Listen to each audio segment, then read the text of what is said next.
You know that moment when you're in the middle of a conversation and your brain is just buzzing, you've got the perfect response ready, or like a really sharp point, but it feels like, well, like there's a delay. Oh, yeah, like your thoughts are way out ahead and your mouth is still trying to catch up. It's super common. Exactly, that friction. And that's what we're diving into today for you. We want to explore how to kind of close that gap, not by, just talking really fast and nobody understands you. Right, not scrambled, but sharp. Yeah, sharp. It's about training your mind and your mouth to work together smoothly, like Right. upgrading your whole communication system so you can get your ideas out clearly, confidently, in real time. And this isn't about some, like, magic trick to suddenly talk at lightning speed. It's more about understanding the actual mechanics, both how we speak and how we think, and then using some really practical techniques to boost your natural pace and clarity. Right. We want to help you get past that feeling, that tongue-tied feeling, or when you're just grasping for words. So for this deep dive, what areas are we going to cover? How can people get that smoother, quicker communication?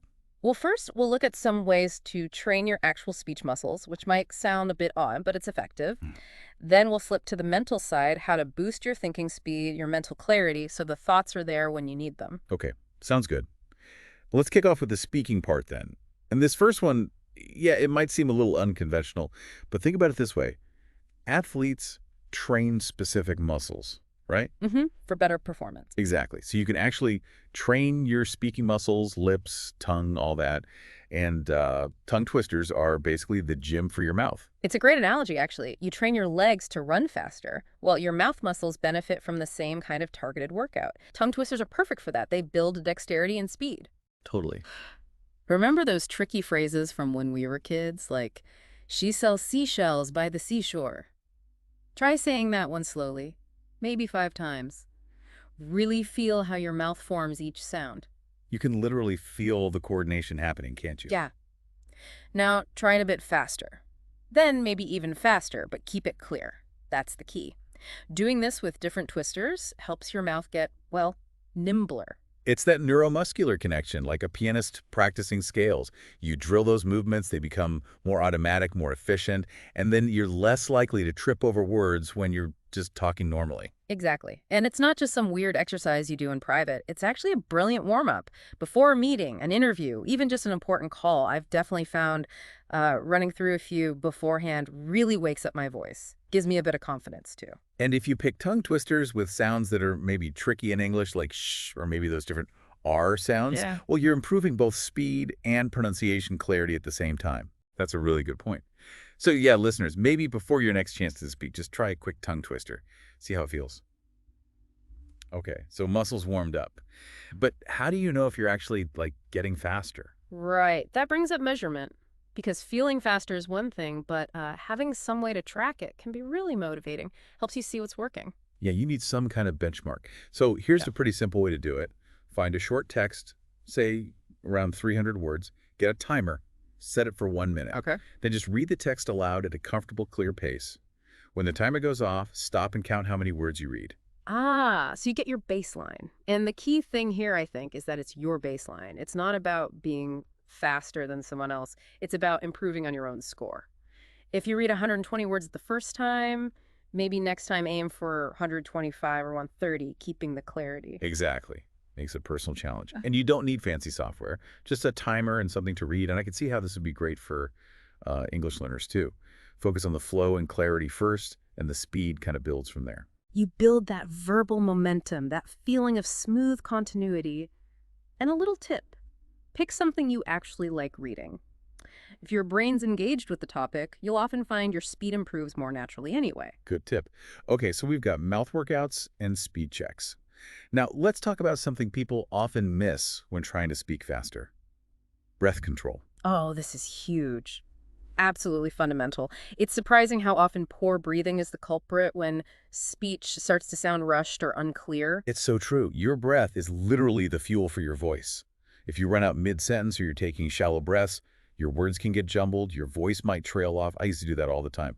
Start strong and weak, like a deflated balloon. Exactly. So you need to cultivate more conscious control, like singers do. Yeah. Here's a simple exercise. Take a really deep breath, right down into your diaphragm, then just let it out slowly, making a sustained S sound. S. Try to keep it steady for as long as you can comfortably. Okay, I can feel how that forces you to control the release. Precisely. Another one is counting aloud on a single breath. Start small, like 1, 2, 3. Give each number the same energy, the same amount of breath. Don't let it fade. Then try adding more numbers. 1, 2, 3, 4, 5. Resisting the fade out. Yes. And what's powerful here is how directly this impacts your voice quality. Better breath control means a stronger voice, a clearer voice, and yeah, the capacity to speak faster without sounding like you're gasping for air. You're supporting the words properly. It really feels like it could be a game changer. It gives you rhythm, confidence, stamina. So if you ever feel kind of winded after just talking for a bit, this breathing practice is definitely something to work on. Okay, so that covers the speaking side pretty well. Let's switch gears now. How do we train the thinking part to keep up? Right, because even the most agile mouth can't outrun slow thoughts. So let's get into strategies for sharpening that mental speed. And I want to start with something crucial. The difference between just like memorizing stuff and actually understanding it. Oh, I know this one. I used to try and memorize vocabulary lists, pages of words. But then in a real conversation, poof, gone. Couldn't use them. It's like having a phone full of apps you never open. They're there, but useless. True power comes when you understand how a word or concept works, how it connects, when to actually use it. Exactly. When you really get it, it's not something you have to dig for. It's just available, part of how you think. So the takeaway is, instead of just cramming definitions, focus on deep understanding. For vocabulary, pick just a few words. Use each one in your own sentences. Say them out loud. Write them down. Maybe link them to a memory or feeling. You need to own the word, not just recognize it. Okay, so deeper understanding is the foundation. Got it. Now, how do we train the brain to access that understanding faster, especially when we're put on the spot? This is where we can use something I call mental sprint training.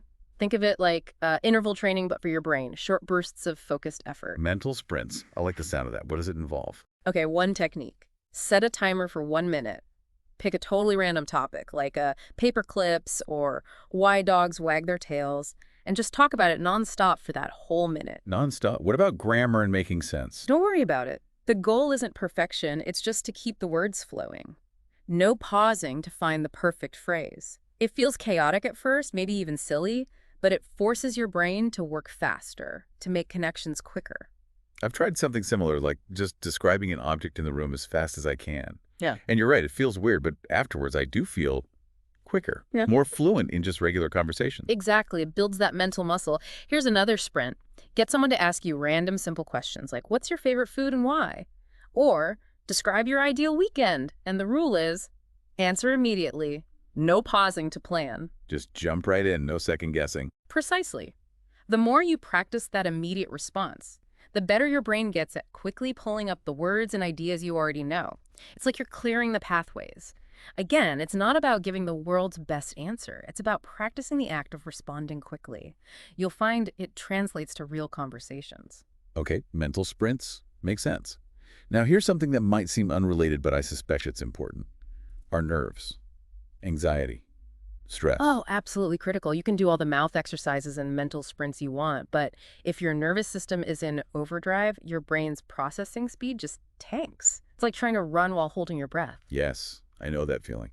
I used to practice presentations like crazy, know all my points, but then during Q&A, someone asks something slightly unexpected, and my mind just goes blank. Total freeze. It wasn't lack of knowledge, it was pure anxiety. That's the fight or flight response hijacking your higher cognitive functions. Yeah. So a key strategy for thinking faster is actually learning to calm yourself down. And one really practical technique for this is box breathing. Box breathing, how does that work? What? Super simple. You breathe in through your nose for a count of 4, hold your breath for 4, breathe out through your mouth for 4, and hold the exhale for 4. That's one cycle, one box. In for 4, hold 4, out 4, hold 4. Exactly. Just doing that a few times, maybe 3 or 4 cycles, can really reset your nervous system. It creates a bit of mental space, calms that frantic energy. That sounds really grounding, something you could do discreetly too. Totally. And here's another trick, maybe sounds counterintuitive. Learn to laugh at your own little mistakes. If you stumble over a word or your mind blanks for a second, just chuckle. Maybe say something like, whoops, brain glitch, or hang on, rebooting. Instead of getting flustered. Right. It breaks the tension. for you and the listener. It gives you permission to be human and lets you just continue without getting stuck in that loop of, oh no, I messed up. Fear of mistakes is a huge speed bump for thinking. That's so true. It takes the pressure off. It really does. And maybe the biggest shift is mental. Stop thinking of conversations as performances where you have to be perfect. Think of them as practice, as opportunities to connect, when you focus less on sounding smart and more on just connecting. The words often come more easily. And faster. Exactly. Your brain isn't fighting itself anymore. The thinking becomes smoother, more natural, and often, yes, quicker. Okay, so bringing this all together then, we've covered quite a bit. Yeah, we looked at training the mouth with things like tongue twisters, the importance of measuring your speaking speed, definitely breath control, that crucial fuel. And then on the thinking side, focusing on real understanding, not just memorizing, using those mental sprints, and really importantly, managing your nerves, calming things down. And the big message seems to be, don't expect to suddenly become a super fast talker overnight, right? It's about consistency. Absolutely. Just aim to be a little bit faster, a little bit clearer, a little bit quicker in your thinking today than you were yesterday. Small, consistent practice adds up. Practicing both the speaking and the thinking techniques. They really work hand in hand. So as a final thought for everyone listening, maybe think about which one of these techniques felt most relevant to you right now. Which one could you maybe try, like today or tomorrow? How might just doing that one thing, maybe 5 minutes of tongue twisters, or trying box breathing before a call, how might that actually change how your next conversation feels?